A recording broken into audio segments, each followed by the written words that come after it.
This is Cassidy Paris with her song Give Me Your L.O.V.E. on Tell Craig Your Story podcast.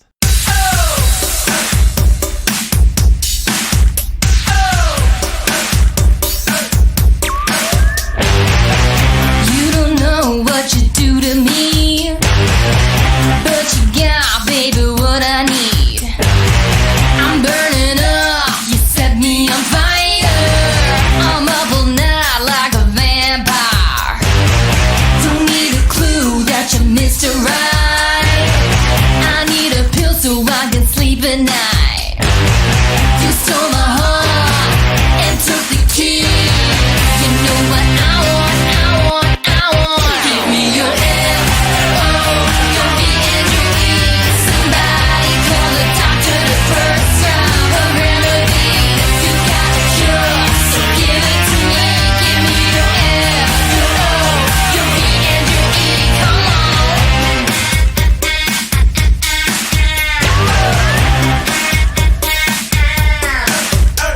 Got you on my lips like a four-letter word. Yeah, I wanna spit you out, but I don't think I could.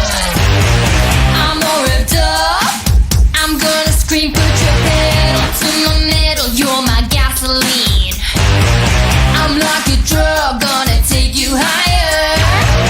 I'm calling you like you a barbed wire. Save me from the pain, 'cause you got what I need. Inject me in your veins so you can get my disease. Give me your L.O.V.E.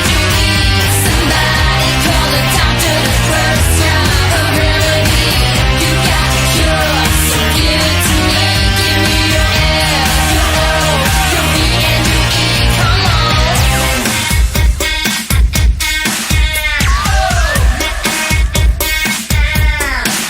I'm not a diva, not a player, not a vamp, not a tease. Say what you wanna, prima donnas, 'cause I do what I please. If you wanna know a secret, better take it from me. They'll do whatever it takes to get your L.O.V.E. Give me your L.O.V.E.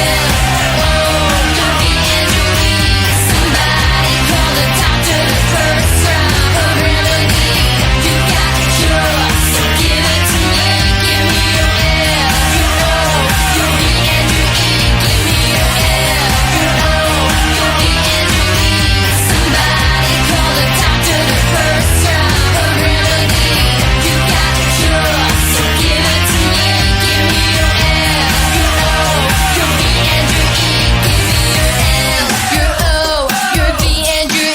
Give me your L.O.V.E. Give me your L.O.V.E. Give me your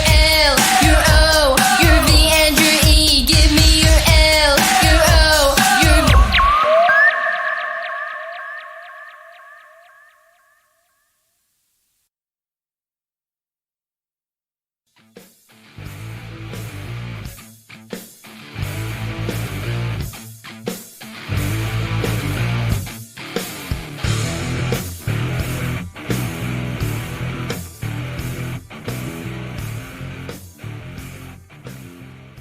Hi guys, Craig here. Welcome to another edition of the podcast, Tell Craig Your Story.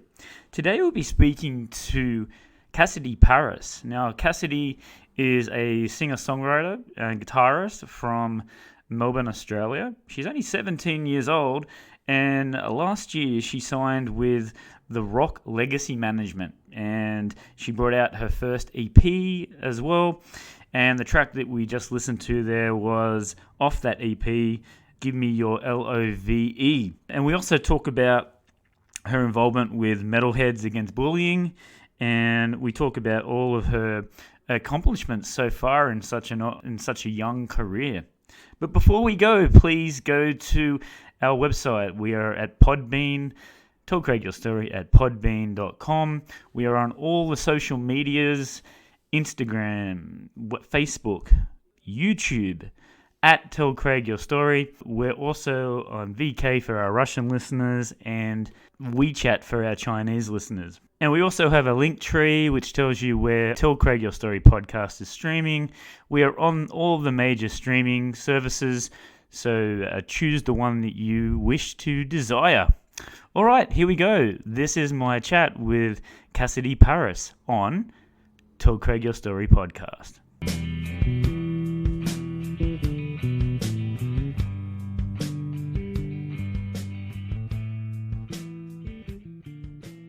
Hi, Cassidy. How are you doing today? Good, thanks. How are you? Thank you for having me. Not a worries. Thank you very much for your time. I know even in the pandemic, you're a busy girl, so thank you very much. No problems at all. Firstly, I want to ask, like I ask everybody at the start, like, how are you going with the pandemic? Are your family safe?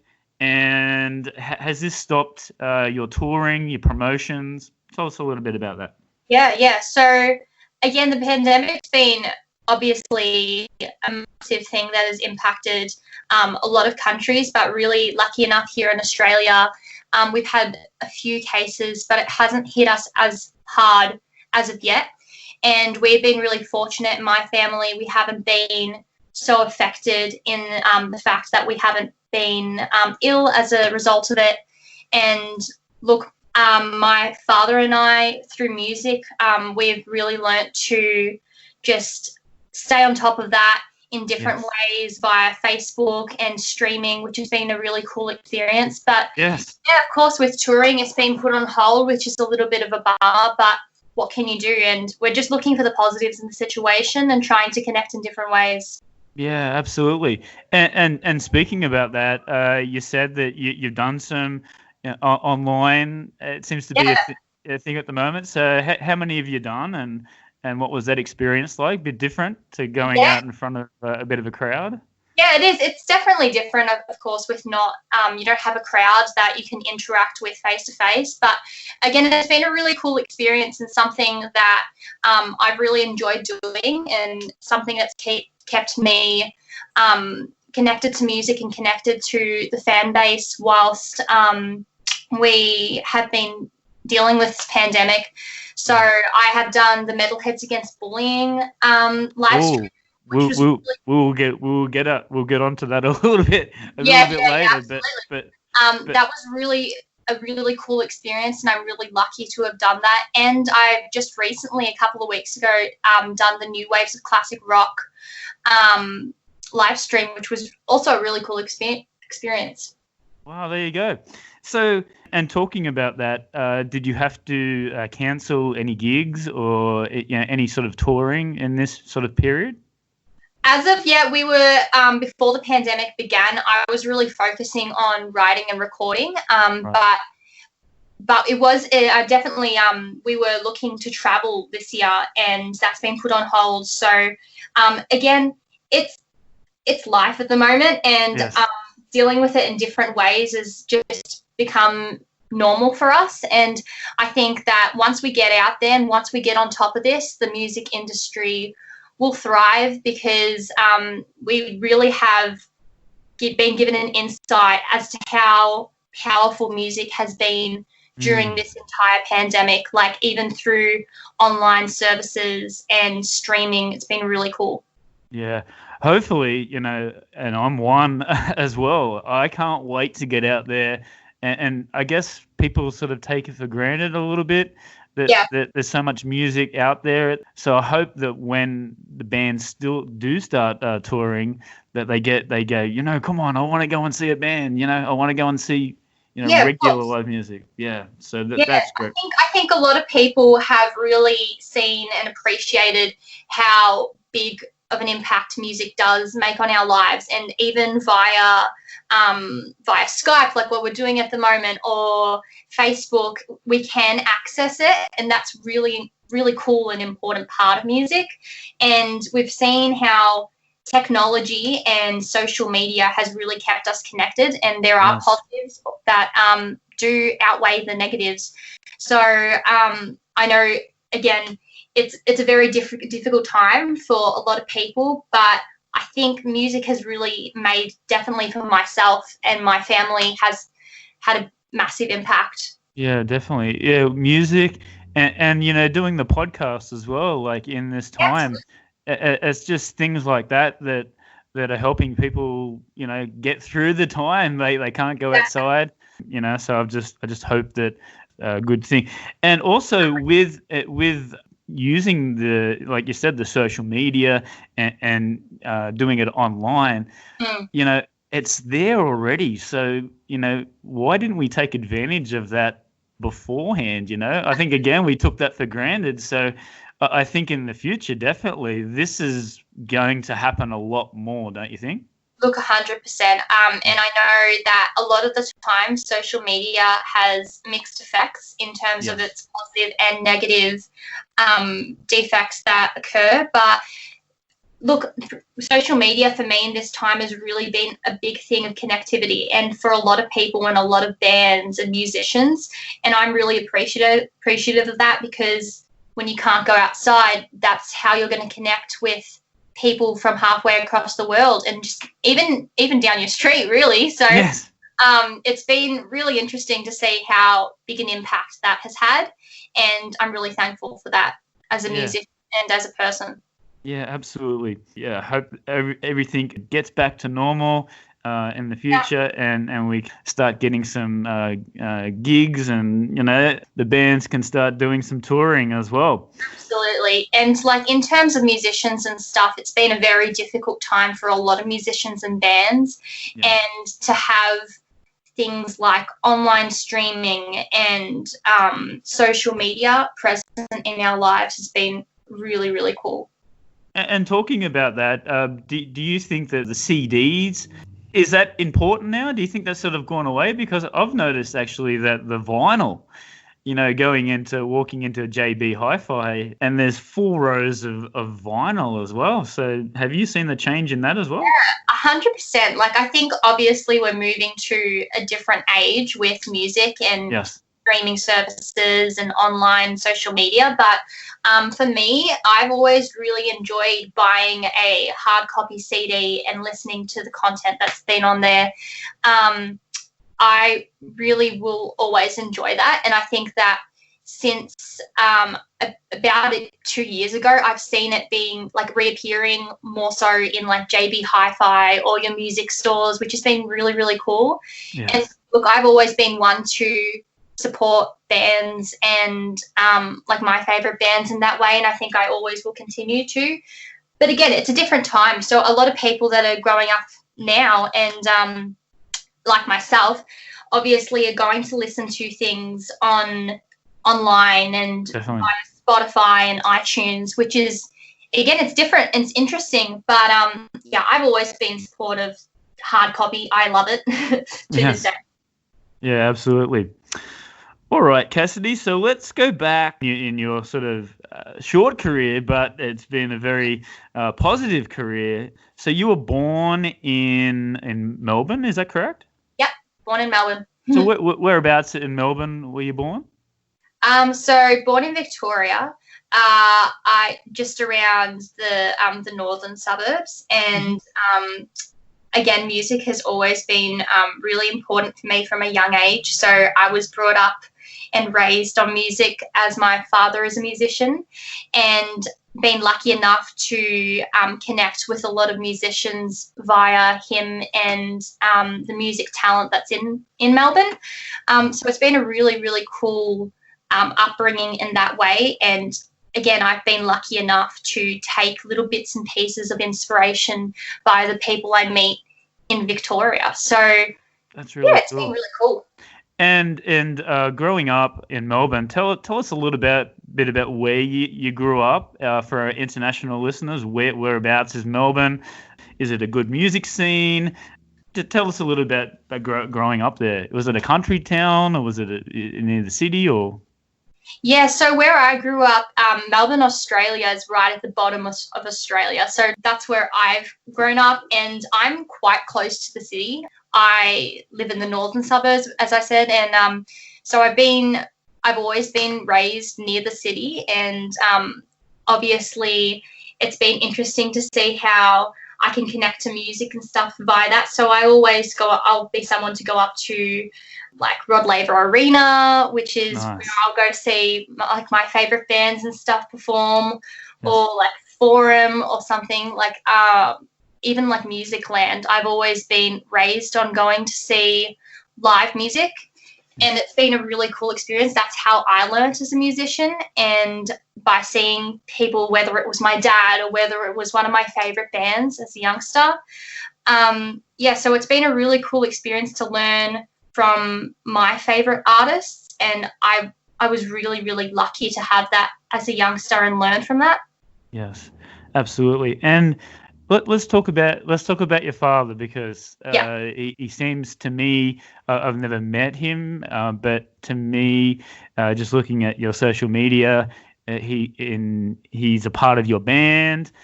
He's a big influence in your life, and like musically as well. So tell us a little bit about your dad's background. Did he play in rock bands in Melbourne as well? Tell us a little bit about it. Yeah, absolutely. My dad's been playing in rock bands since he was about 18, 19 years old. Yes. And his first band, Cyclone Tracy, and then he moved towards Black Majesty and the Radio Sun, and recently Wicked Smile. So Dad's always been really present in my life, which has been awesome, and I've always learnt from him. He's been my biggest inspiration through music, and I've learnt little bits and pieces, guitar, even like interaction and connectivity based stuff from my dad on social media. I learnt it all from him, and his experience with music, which has been really, really cool. And I've been so lucky to have that. But yeah, I'm really excited for what's to come with his musical journey as well. Like I said, recently he launched this new band called Wicked Smile, and I really, really love the music. And again, the singer in that band has been so supportive. Danny Ciccati has been so supportive to me, and I've just been lucky enough to have so many different inspirations via my dad. And learning so many different things by him. That's awesome. A bit like my dad, he's a bit of an inspiration and a hero. Yeah, that's great to have that sort of family background. So yeah, exactly. So tell us, when can you first sort of recognize that you were able to sing? Or was it singing first, or was it playing the guitar? Tell us a little bit about that. A little bit of both. Like, I always really, really loved singing. I would always sing along to like my favorite bands in the car. Even like as a youngster, I remember singing to Aerosmith and Def Leppard and all those cool rock bands that I was brought up on. Yes. But I think actually guitar, like one of my first memories was my dad teaching me Smoke on the Water on guitar. And yeah, so I remember that, and I remember, again, another different memory, and this is a different type of music, but I remember Dad taking me to Taylor Swift's Fearless concert, and then that was, again, one of my turning points in terms of my musical journey. That was when I realised this is really what I want to do, and I was just so buzzed out by seeing her live, and because I've been such a big supporter, and I've loved Taylor Swift since I was like 5 years old. Yeah, right. So again, like, I've been raised on a wide range of music and a wide range of artists, so I can take little bits and pieces and inspiration from different people, and that's been really cool. It wasn't just a narrow pathway of music that I've been raised on. I've been raised on a lot of things and could pick and choose what I liked and what I wanted to listen to. Yes. That has been really, really cool to, again, form my individuality with music and also take that rock twist and put it in my music.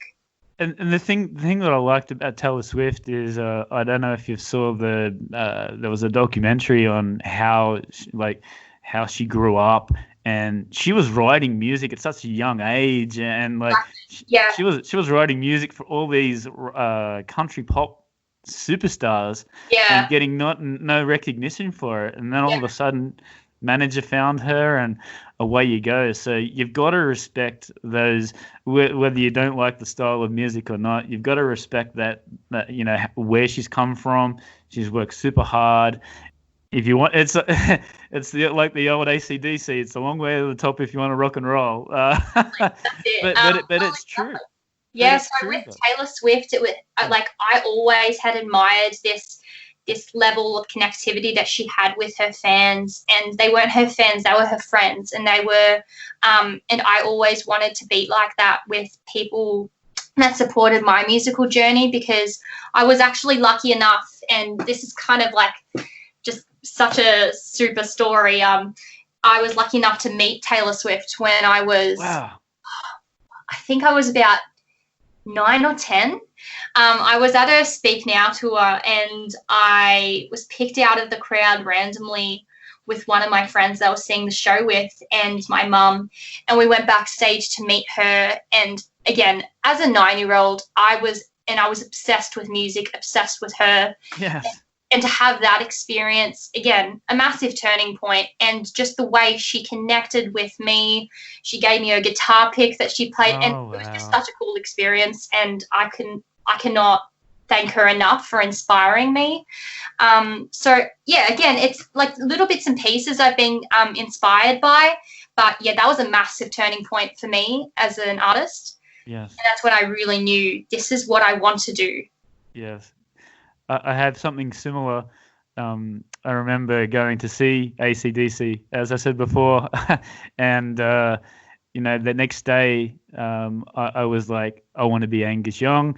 You know, I got a guitar and started learning how to play.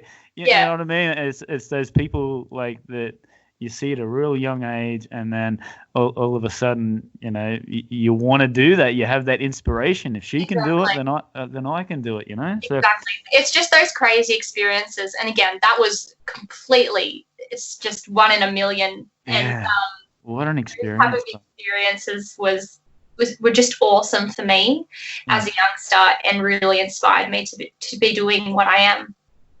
So let's talk about your singing, your vocals. Mm-hmm. Like as I said before, you started sort of singing at were you in choirs in school, or did you try out for like school competition, music competition? Yeah, like I did little bits and pieces like that. I've always been taking singing lessons from, I think, the age of about 10 to 11. I was taking singing lessons, and I'd always loved singing, as I said, like whether it was in the shower, in the car, I was always singing some sort of music. And again, I was a bit different. I did a little bit of choir-based stuff, but I think that, again, this is a guitar memory, but I remember my dad teaching me Beat It by Michael Jackson. Come on. I went to my talent show and won with that song. Oh. And yeah, it was such a cool experience, that. So there were little bits and pieces in my primary school but again, with singing and vocals, I'd always been just trained to take singing lessons, and with vocals, always recording myself, listening back to it, and trying to get better as a singer. So, but again, I had so many different people throughout my journey help train me as a singer, as a vocalist. I started, one of my memories was Jason Olds, the singer from the Radio Sun. He was my first singing teacher, and he helped me evolve as a singer and really identify when I was pitchy, or when I should implement this into my singing. And yeah, that was one of my my closest memories as a singer. And again, like now I'm learning from Danny, the singer from Wicked Smile, and I'm learning from my producer Paul Lane. A lot of different singers I come into contact and taken little bits and pieces of advice on board, and that's like what molded me into the singer I am. That's amazing. And you're still only developing. Still, you're still exactly, and I'm always learning. Yeah, that's right. So with your guitar playing as well, you said that your dad sort of taught you how to play that. So, in terms of writing songs, like can you think back to when you sort of started combining the two together, singing and writing songs? Yeah. So I think the first single I released, Talk About It, was when I really started writing songs. I had written a couple of little songs and recorded them in the studio with my dad before, but this was when we really worked hard at it, Talk About It. I remember Paul Lane, him coming to Melbourne for the first time, and I looked at him with so much inspiration, and I wanted to be like him because he's such an all-round musician and person. He's really the full package, and as a singer, guitarist, musician, he was just really cool, and I really wanted to be like him. So I remember sitting down with him and him saying, let's write a song. So we pulled out, we messed around with different ideas, and that's how Talk About It actually came to what it is. And I remember we start with the chords, and then build the melody, and then I will put the lyrics in. Yes. So I guess every process is different for every singer-songwriter, but that was one of my memories. My first memories writing was with Paul, and such a cool experience. Just went out of his way and beyond to make me feel comfortable and teach me everything he knew about singing and songwriting, and it's been really, really cool. So tell us about that. So 2017 was your debut single. Yep. Talk About It. So how do you think, in your opinion, has your writing a song in 2017 compared to writing a song now? Yeah, so it really has changed because again, I'm always evolving as a singer-songwriter, and I think that I've taken on board different songwriting techniques now. So I'll think of songs and lyrics and then put them in my phone or jot them down in the street when I'm walking and I see something or think of something that I really like. And then I'll go to write a melody and I'll look through my notes and think, I think this really works here. So again, I'm always learning as a singer-songwriter, but working with Paul Lane has really, really, really helped me evolve and change. So I think it's always changing for me. So I don't think it's one process, but again, my musical style is evolving as well. So at the start, it was a little bit, obviously I'm a rock pop artist, but now we're trying to implement that kind of this edge to it that we haven't really put into it before. So with my newer single, Me Your L.O.V.E, it's got a different kind of vibe to it than my other stuff. Yeah, right. My little advice is that you will, go through all these different, you'll get to 40 and 50 and you'll be still evolving. You know what I mean? Exactly. So, being a musician, you don't want to be playing, you don't want to be pigeonholed into the one sort of style of music. You want to be trying new things like you're doing now, bringing all these different influences and, picking little bits and pieces here and putting it into your music. Don't you agree? Absolutely.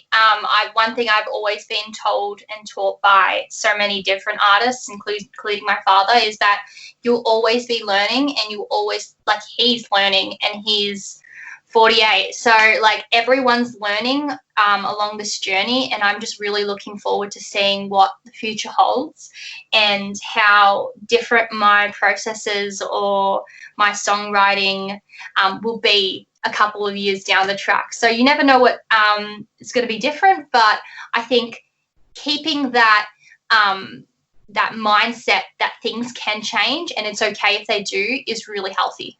Yeah, that's amazing. And we probably should have mentioned earlier, you're only 17 years old, is that correct? Yeah, 17. Yeah.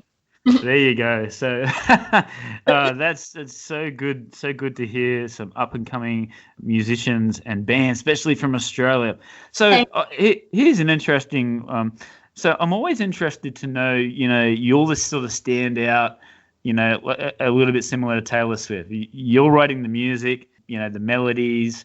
Mm-hmm. So how do you pick the band that you play with when you go out live? I've noticed when you play live that your dad, if it's an acoustic sort of gig or, you're going onto radio, but how do you pick the band that you currently have? In terms of electric?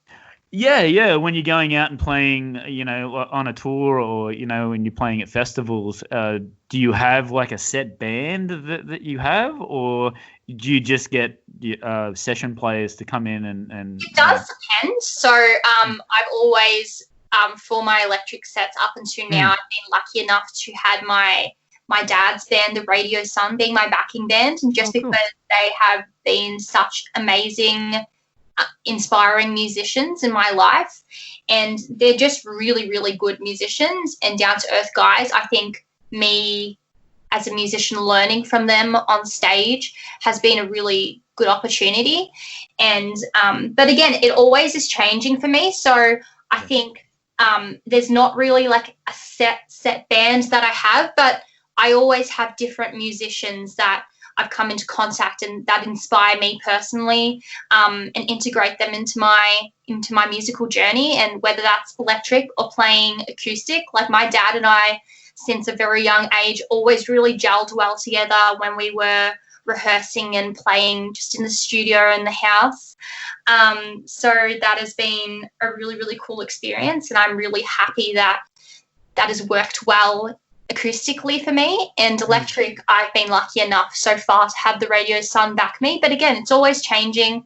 I'm always having various musicians take on different roles. And that's the cool thing about music. I think that working with different musicians all the time will give you different background on your musical journey and help you to grow and progress as an artist. Yeah, absolutely. Let's talking about like the Melbourne sort of scene as well. There should be a lot of session players in Melbourne. It's one of the hot, I would say Melbourne is probably the place to go if you want to be serious as a band or as an artist. Yeah, absolutely.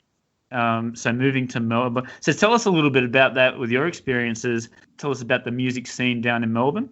Yeah, so Melbourne's always been a really cool spot, I think, to live in and to change and evolve as an artist, because there are so many different musicians that you will come into contact with. And again, I've been lucky enough to come into contact with a range of different musicians. And as I said earlier, I'm working with Danny Ciccardi from Wicked Smile, my dad's new band, as of now. And it's been a really, really cool experience to kind of have that take on the music, on my music and my journey as an artist. And I'm taking on board all this advice. But in terms of the music industry, it's very, there's a wide range of artists in Melbourne. Yes. And I think that's really cool, because it's not just narrow in terms of the amount of music that people are listening to and what types of music people are listening to. But again, bringing back the rock edge has been one of my goals as an artist, and that I think has been very absent in the music industry in Australia for a period of time. And bringing that back into the music industry is what I'm really looking to do with my journey. Yeah. So I think in terms of the music industry here, there is a wide range of artists, and that's really cool. But there are still some things that are missing and absent that I'd really like to elevate a little bit more. That's amazing. And is that something that you would like to do in the future? Not just playing, but like being involved with promoting other artists down there? Oh, absolutely. Like I love communicating with different artists. I think that's really cool, and that's where some of the magic happens in Melbourne, when you align with different artists and connect with them. So again, like I'm connecting with different people on my musical industry as a youngster, and I'd really like to do that when I've progressed a little bit further. But again, my main goal, as I said, is to really just push that rock music with a little bit of a twist, a modern twist on it. The thing with the rock music is, and it's not just Australia, it's around the world. Rock music will never die. It's always going to be there. Like it could be popular. You could get a new band come out and they could be popular, and it brings all the rock music back into the mainstream. Then it'll go away, but it never dies. It's always there. The underground. You're always going to get bands playing that style of music. So So speaking of Melbourne and with your travels and with your playing gigs, what are some of the up and coming bands in Melbourne? Any recording artists that we should need to look out for? Look, like I've again, as I said, Wicked Smile's been a really cool thing to see evolve recently. Hmm.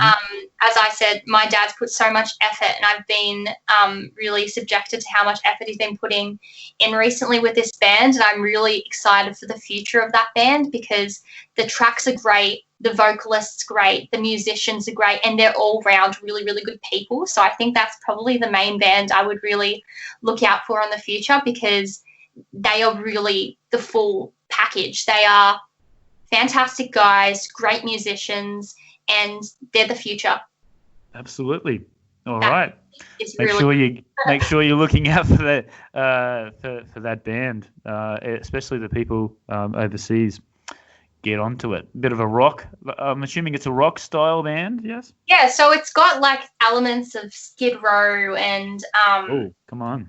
even like little bits of like like Iron Maiden, stuff like that, little bits and pieces of that, and it kind of takes on again a rock twist, a heavy rock, heavy metal twist, which is really really cool. And again, it's some of the best music I've heard my dad be involved with, and it's probably my favorite. I know I'm a little bit biased, but the music is it's really really cool, and I'm really excited to see where that goes. That's great. Good music is good music. Cassidy? Exactly. That's a motto that I've always been raised on. A good song Yeah. is a good song, and it doesn't matter where it comes from or what kind Yes. of style it's from. But I think that's really helped me identify what I like based on a good song is a good song. Yeah, definitely. And it doesn't matter a style. It could move you. Time in your life, something Yeah. happened. And I think I remember that song. yeah, exactly. I think it's really kept like not allowed me to restrict myself to a particular style in terms of what I like. As I said, I listen to a wide variety of artists, whether it's like Heart, Joan Jett, Taylor Swift, Katy Perry, Pink, Avril Lavigne, Def Leppard, like heaps of artists. And whether it's like a new band like Heat, I love Heat.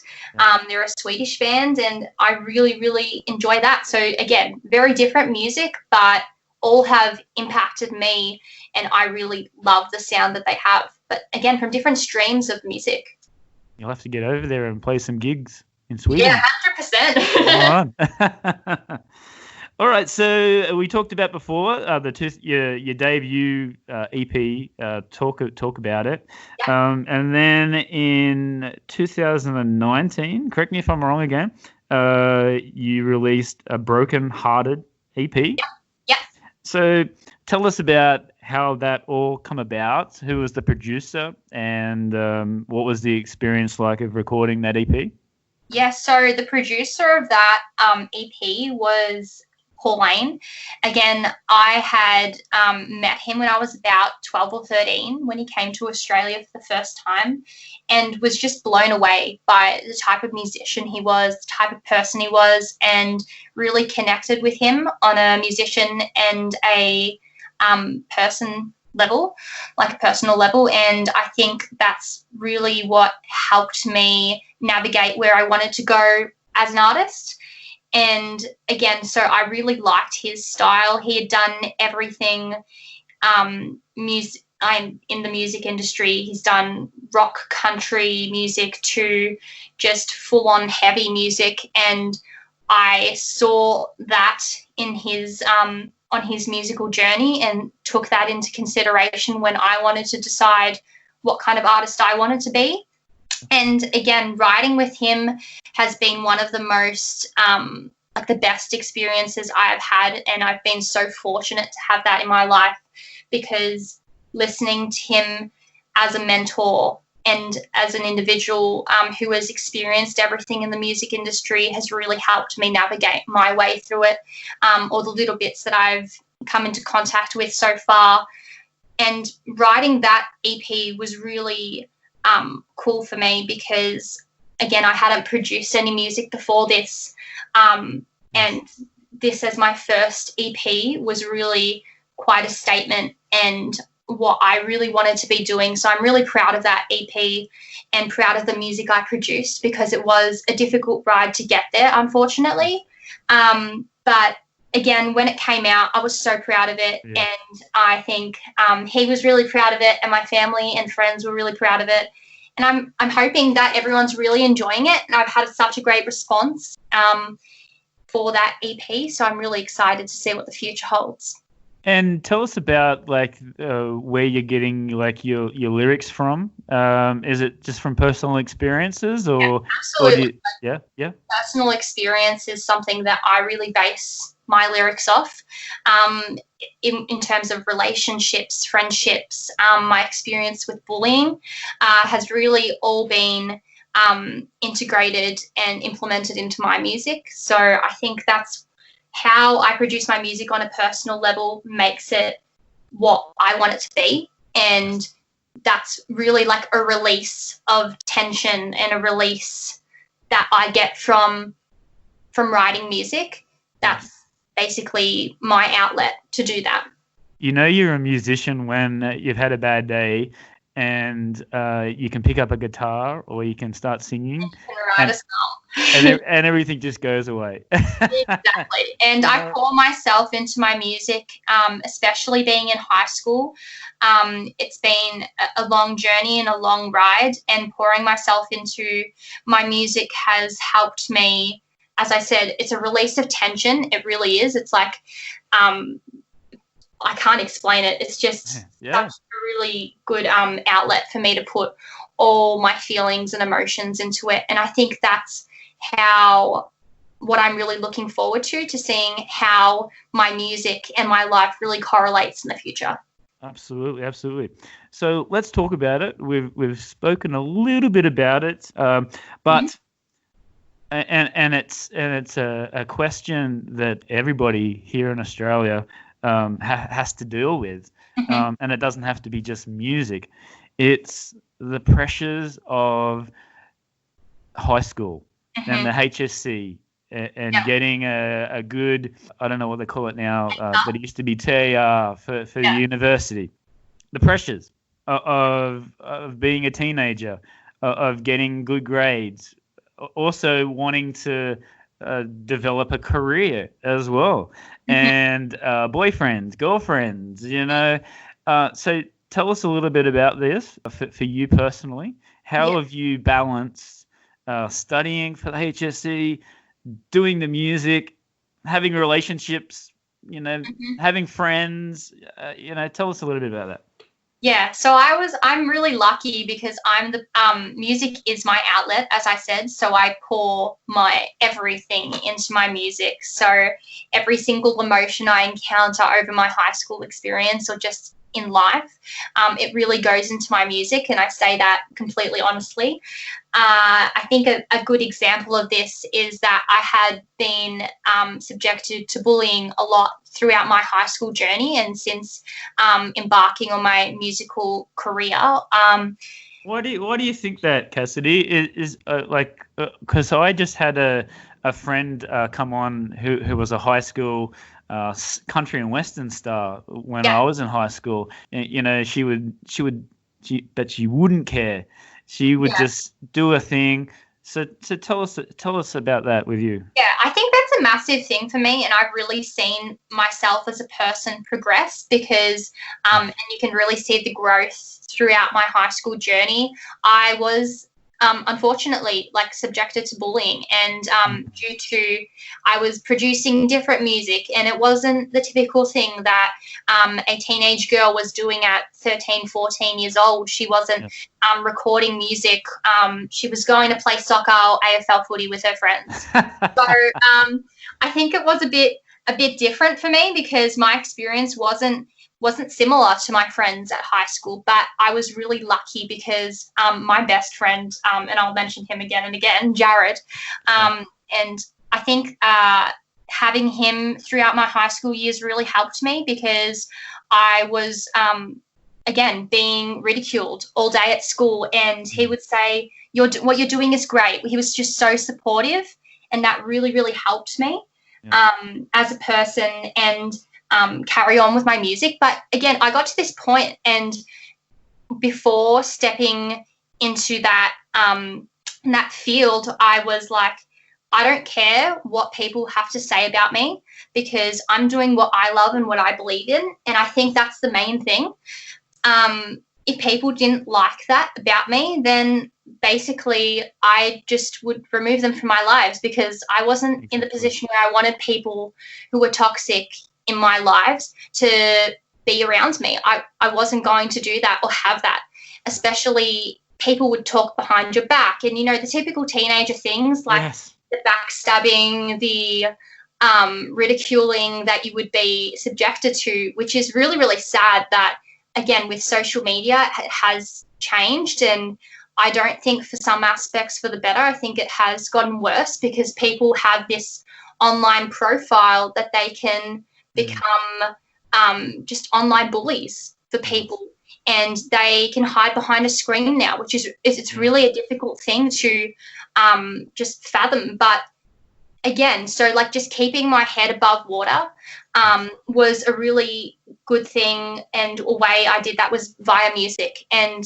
via having a really, really good, strong support system around me and talking to the people around me. I was really lucky. I had my family, I had my close friends, and I think with something like that, you really do see who your true friends are, because I think it exposed me to the idea that when you're doing something that not everyone's doing, and when you're being faced with that, people do drift away. They do. And it's really difficult to comprehend. And you think to yourself, why? What did I do? But it's sometimes not you. It's the way other people are, and it's not your fault. Yeah, no, I totally agree. And like you said before, stick your head above the water and do what you want to do. Other people, they've got their own lives. If they want to go online and say some bad things about you, you know, that's okay. You know, you're not going to please everybody. At the end of the day, end of the day, you're not going to please everybody. But you're doing what you're doing, and they should do what they do. And you know, it just perplexes me that these people spend all this time to go to the website, to take time out of their life to put something bad on like your like a post on social media. Absolutely. I had people making up fake accounts and oh my god, making videos of me, and I just couldn't understand it. I was like, why these and the funny thing is, people that I had never spoken to, I had never come into contact with, and I was like, I couldn't even fathom how people could make these judgments on me based on the profile they saw on Instagram, rather than having spoken to me before it. And I didn't understand it for a long period of time. And I think one thing that I really wanted to convey in terms of the message I wanted to send to people online, social media, and people within my high school is that I wasn't going to stand for this. And I think that being an advocate for the Metalheads Against Bullying campaign really... Let's talk about that Metalheads Against Bullying. How did that all come about? Did they approach you, or did you approach them? Actually, I approached them. So I really felt strongly about this issue.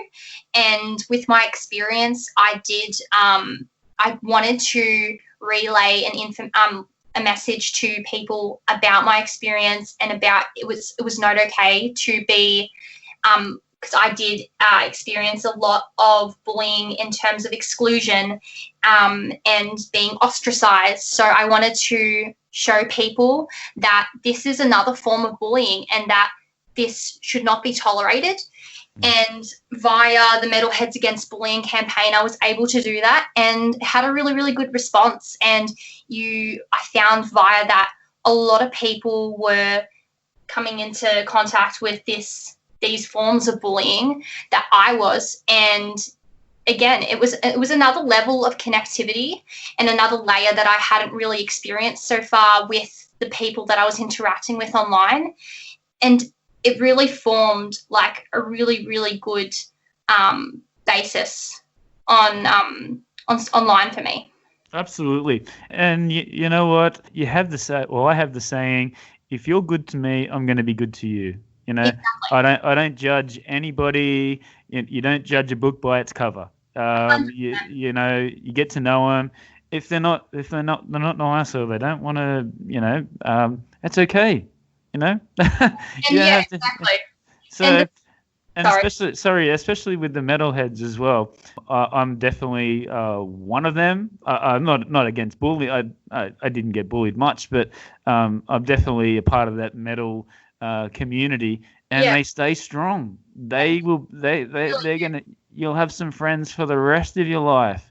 do. Exactly. And that's Yeah. really what I found. I found that even though in high school I didn't, at some points in high school, I didn't have a lot of friends, and I had three close friends that I felt that I could talk to, and the rest of the year level I couldn't really communicate with because they would have these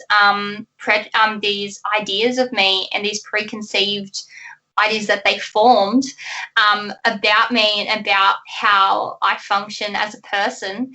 I couldn't talk to them, so I turned to my online friends and my online people that I had been communicating with, and social media was a really good way in that aspect that I was able to do that. I talked to people from all the way from Indonesia, and I talked to people from America and the UK and Japan, and I would really connect with them. And I think that social media has really brought an awesome thing to us in that way. And speaking of that, I've seen that you've done a bit of traveling as well, and you know what, you know what, Cassidy, you'll do lots more traveling in the future. I've got friends all over the world. I wish I could be a little bit closer to them, but again, friends like them. You'll travel more, and you get to meet all these people from all different sort of cultural backgrounds. You just give them the respect that you want from. 100%. So yeah, That's something that I'm really appreciative of, because I did, even when I went on my first musical journey, like to did you go to? Japan. Sorry, did you go to Tokyo? Did you go to Yeah, I Japan? did.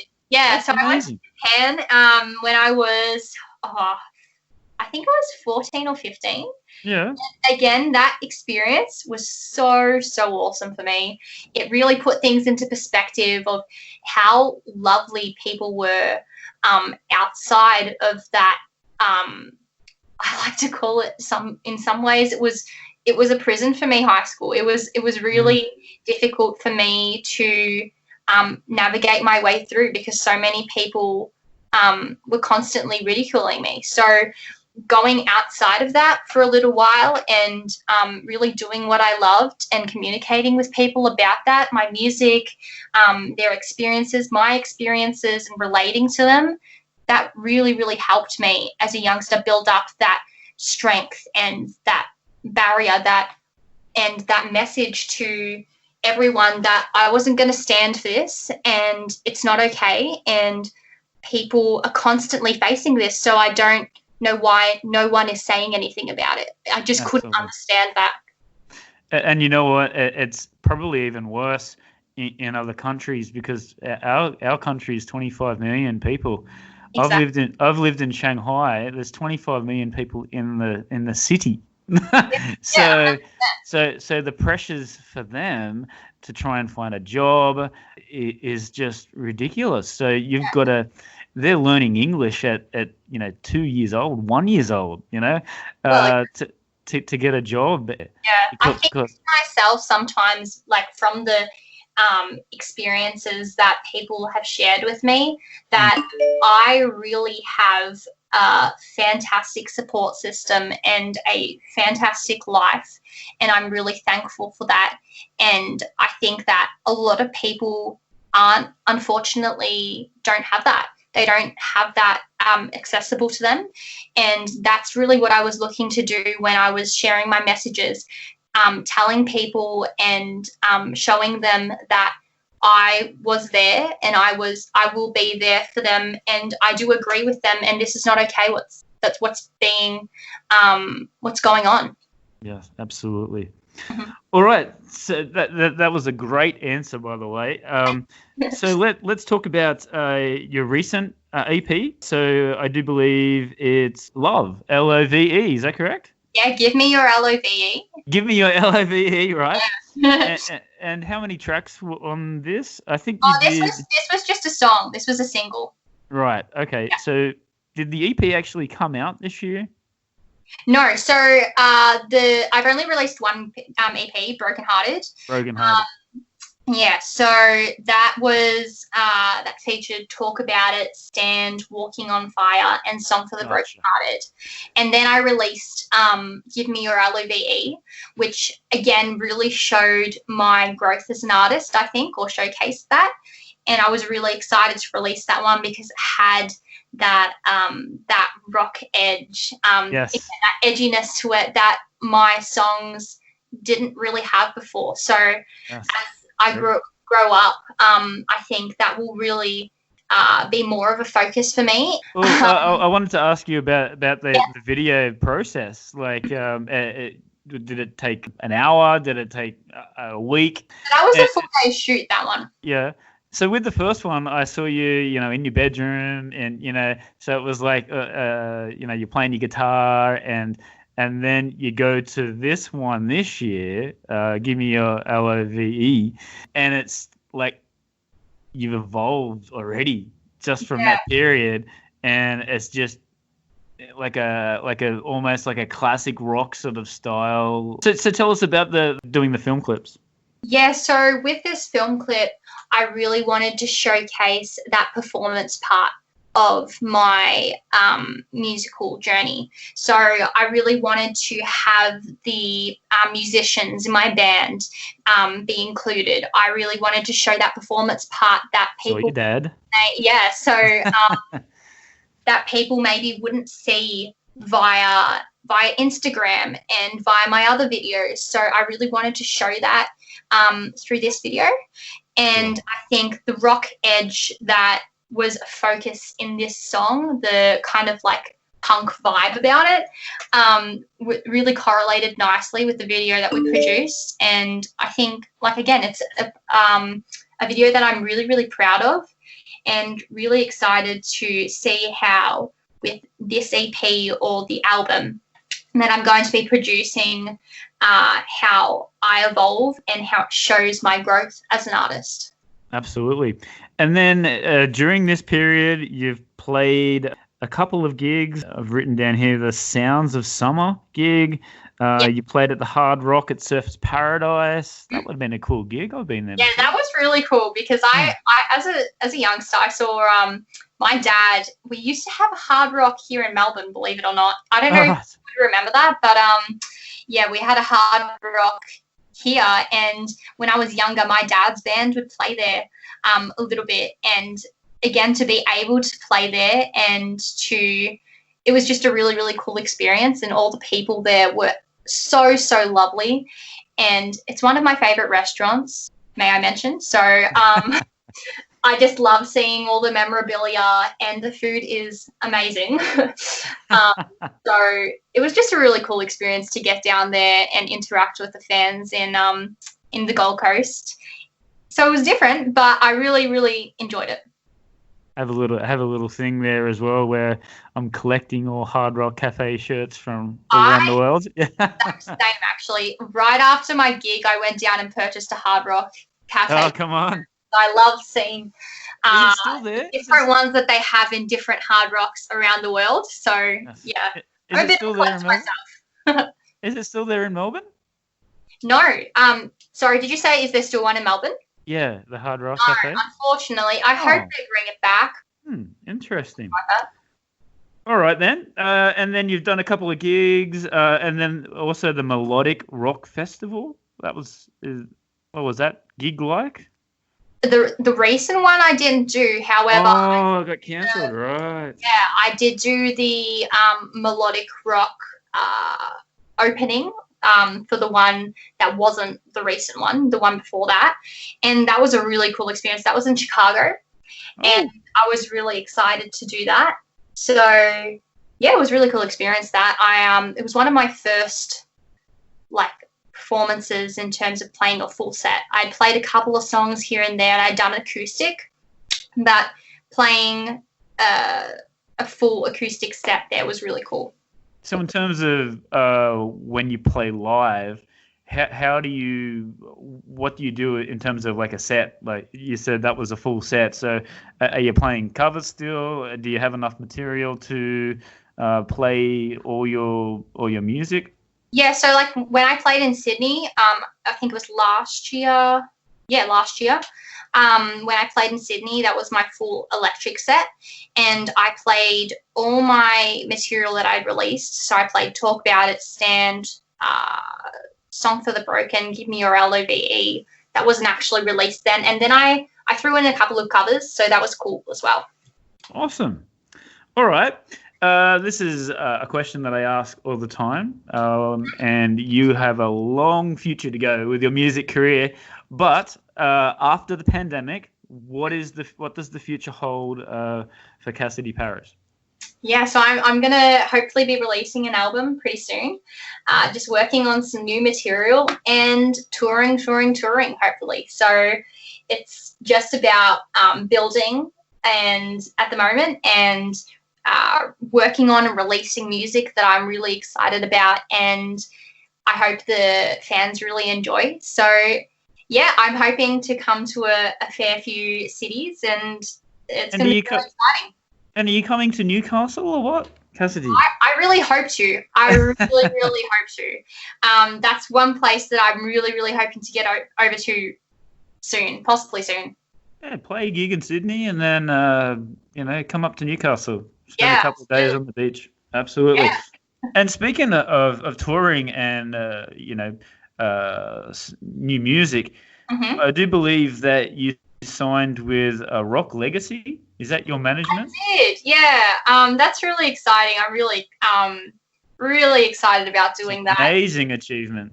Yeah, and Scott Smith's just the most lovely person and really has a belief in myself as a musician and the rock industry and bringing that back to its original state. So I'm really excited about that. There's some really cool things that we're working on in terms of that, and yeah, it's really cool. That's an amazing trip. And I'm really lucky to have that. And no, not lucky. Just hard work pays off, Cassidy. You know what? You deserve it. Thank you. And I hope that it continues with that with Rock Legacy. I really like what they did. I read the whole write up of you signing with that company. So that's great. Yeah, it's really cool, and I hope it we move forward really, really well. All right, let's wrap things up here, Cassidy. So can you tell us about your social media? Where can we find you? And any endorsements, any promotions that you want to give a shout out to? So I actually am endorsed by Martin & Co. and the acoustic guitar company, and I'm really excited about that. It's about a year I've been with them, and really, really love the guitars, and the company's been awesome. So excited about that. I'm also accessible to everyone on just all social medias at Cassidy Paris Official, Facebook, Twitter, Instagram, all the ones you use. I'm accessible YouTube. to you guys on that. And YouTube. And you. All your video clips. Yeah, thank you so much for having me. I really appreciate it. No worries. Before we go, I have a short question answer. Are you ready to do this just before we go? Absolutely. All right, here we go. What are your top 5 rock bands of all time? Heat, Aerosmith, Def Leppard, Hailstorm, Heart. That is awesome. For a 17-year-old girl, that's amazing. Best city to play a live gig? Japan, Tokyo. Absolutely. Oh, that's good. I was so blown away by how fantastic the fans were there and how lovely everyone was there and so accommodating. Okay. What was your not in terms of music, but what's the best place outside of Australia that you've been to? Oh, outside Australia? I love America. I will always love the States. Yes. Yeah, I think New York has probably got to be my favorite place that I've been to. I just love it. It's happening. Yeah. It's never stops. Like the cliche that it's a city that never sleeps. It really, really is. And yeah, I loved it. A favorite guitar? I think you talked about it before, but what is your favorite? I love, in terms of electric or acoustic? Either, both. I love my Charbel. I love my blue Charbel. That is my baby. But I love all Martin Co guitars. They're fantastic acoustics. Excellent. And last one, top 3 artists. I think I know one of them. Taylor Swift's definitely got to be up Yes. there. Taylor Swift's got to be up there. Oh man, this one stumped me. Pink and Avril Lavigne. Oh, that's pretty cool. And have you seen Pink play? She's always here in I Australia. haven't seen Pink. I tried to get tickets last time, and I was on there right when she released them, and I missed out. But that's okay. I'm gonna see her. I'm really going to see her. I think she could almost be the Prime Minister of Australia. She plays, 3/4 of her gigs in Australia. It's great. Yeah, 100%. Yeah. Well, all right, Cassidy, amazing talent. I really look forward to seeing you progress in the future. Make sure you have Newcastle on your next tour. 100%. And good luck with all your recordings. And make sure that you come back on the show when your full album comes out. 100%. Thank you so much for having me and for the belief in rock music's future. Not a worries. Thanks, Cassidy. You're too easy. See ya. Bye. Bye.